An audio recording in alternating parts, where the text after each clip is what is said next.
నీకు తెలుసా, ఒక్కసారి మహావీరుడు ఛత్రపతి శివాజీ మహారాజు స్వయంగా ముఘల్ చక్రవర్తి ఔరంగజేబ్ చేతిలో బంధించారని. అవును, సింహాన్ని గుహలో బంధించా. అది ఎప్పుడు వేటను ఆపదు. మహారాష్ట్రలో స్వరాజ్యం కోసం యుద్ధం చేస్తున్న సమయంలో ఔరంగజేబ్ తన సేనాధిపతి మీర్జా రాజా జయసింగ్ ద్వారా శాంతి చర్చకు ఆహ్వానించాడు. శివాజీ మహారాజు నమ్మకంతో ఆగ్రాకు వెళ్లారు. కానీ అదొక మోసం. ఆగ్రాకు చేరగానే ఆయనను అవమానించి కఠినమైన గృహ నిర్బంధంలో పెట్టారు.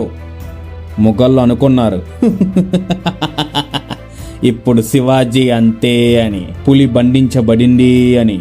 కానీ వాళ్ళు మర్చిపోయారు, శివాజీ మహారాజు బంధించబడ్డారు.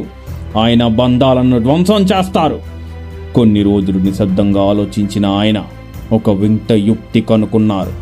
తను అనారోగ్యంగా ఉన్నట్లు నటిస్తూ ప్రతిరోజు మఠాలకు పేదవారికి మిఠాయిల పెట్టెలు పంపించడం మొదలుపెట్టారు. ప్రహరాదారులు ఈ అలవాటుకి అలవాటు పడ్డారు. ఒక ఉదయం ఎప్పట్లాగే పెట్టెలు బయటికి వెళ్ళాయి. కానీ ఈసారి ఆ పెట్టెలోని శివాజీ మహారాజు ఆయన కుమారుడు దాగి ఉన్నారు. కొన్ని గంటలకే వార్త బయటపడింది.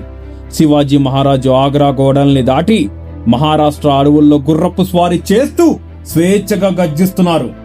పులి మళ్ళీ తన రాజ్యాన్ని చేరుకుంది. ఆ రోజు చరిత్రలో ఒక అక్షరపాతం రాసుకుంది.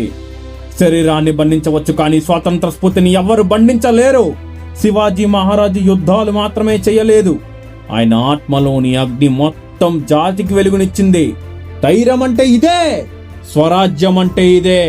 జై భవానీ, జై శివాజీ.